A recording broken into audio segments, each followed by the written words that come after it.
un anticipo del informe que vamos a compartir con ustedes. Tiene que ver con los 30 años de la presentación oficial de Nunca Más, que se cumplirá en el día de mañana, Andrea.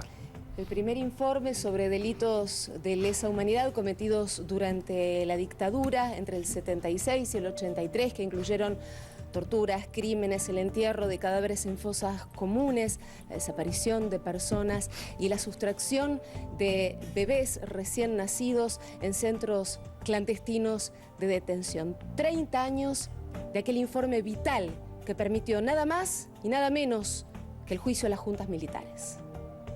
Comunicado número 1 de la Junta Militar.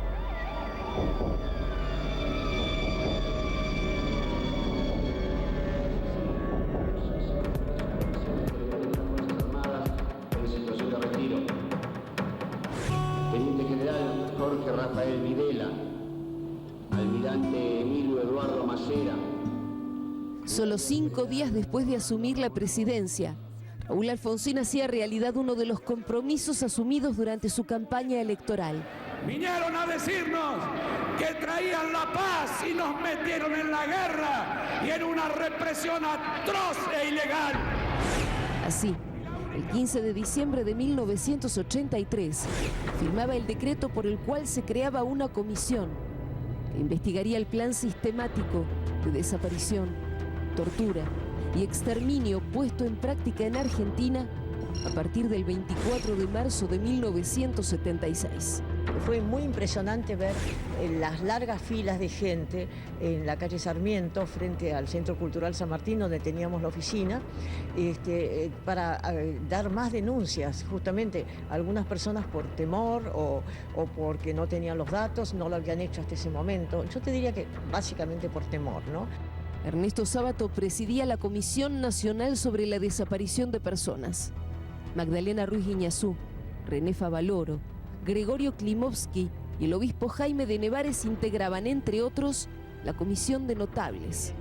Mientras Graciela Fernández Mejide, que ya formaba parte de la Asamblea Permanente por los Derechos Humanos, era convocada para encargarse del Departamento de Denuncias.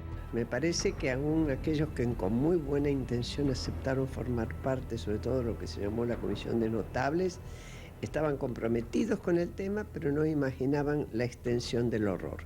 Quienes habíamos pateado las calles pidiendo por los desaparecidos, aparición con vida, quienes íbamos viendo y poníamos en contacto con los denunciantes, que eran quienes trabajaban en los organismos de derechos humanos durante la dictadura, nosotros sí sabíamos. La CONADEP compiló 50.000 páginas con testimonios del horror de los años de plomo y pudo demostrar que la desaparición forzada de personas no fueron hechos aislados, sino un plan perversamente diseñado. Fueron 9 meses de trabajo difíciles, bajo la presión de un aparato represivo que aún no había sido desarticulado y que amenazaba a los investigadores entre avalanchas de anónimos y la presencia oscura de los embajadores del miedo. Incluso cuando hacíamos algún procedimiento eran los autos los mismos Ford Falcon del Ministerio del Interior que habían llevado gente a la desaparición. O sea que era realmente muy difícil, ¿no es cierto?, salir de esa terrible maraña que eran los servicios y las venganzas. Yo creo que los militares empezaron a preocuparse en serio por la investigación de la CONADEP cuando se sacó una declaración en febrero, creo yo, del 84, diciendo que íbamos a buscar no a los desaparecidos, como decía el decreto, sino a los desaparecedores para que nos dijeran dónde estaban los desaparecidos. Y sin duda el más terrible drama que en toda su historia sufrió la nación durante el periodo que duró la dictadura militar, iniciada en marzo de 1976, servirá para hacernos comprender que únicamente la democracia es capaz de preservar a un pueblo de semejante horror, que solo ella puede mantener y salvar los sagrados y esenciales derechos de la criatura humana. 6 meses era el plazo previsto, pero eran tantas las denuncias que la CONADEP necesitó 3 meses más para entregarle al presidente Alfonsín el informe. Aquí le vamos a entregar, señor presidente, el informe. Fue el 20 de septiembre de 1984, hace exactamente 30 años. Lo que ustedes han hecho ya ha entrado en la historia de nuestro país.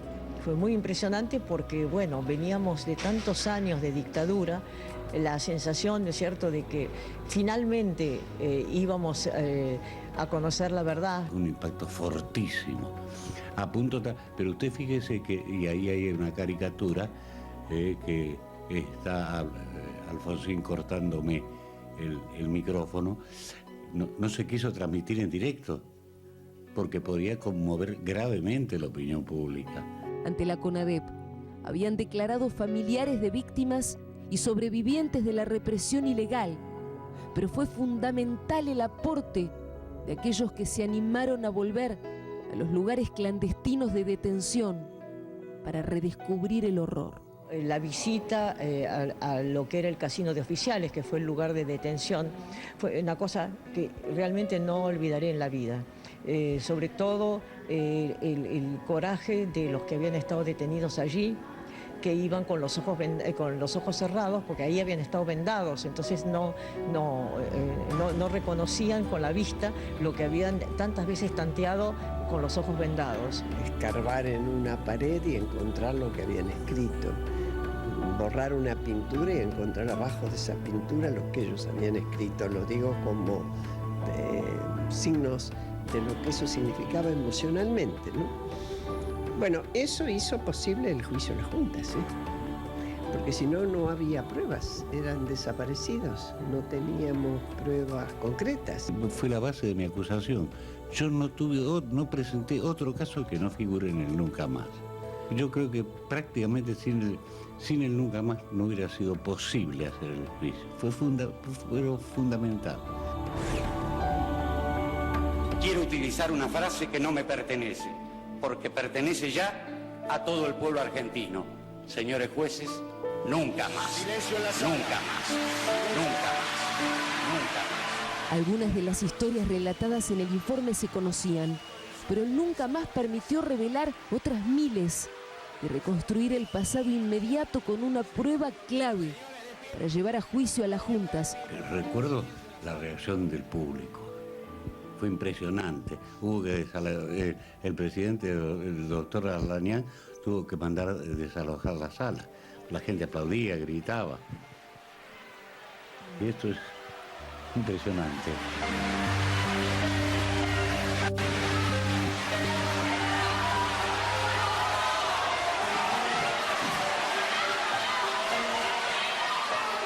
...30 años pasaron de aquel informe esencial, primordial y decisivo, que permitió documentar el horror, con la certeza de que la democracia, pese a cualquier imperfección, no permitiría que ese horror volviera. Nunca más. Nunca más. Nunca más. Nunca más. Nunca más. La gente creo que tiene muy claro que el camino, aún con dificultades, aún con debilidades, es la democracia. Para que nunca más el odio, para que nunca más la violencia perturbe, conmueva y degrade a la sociedad argentina.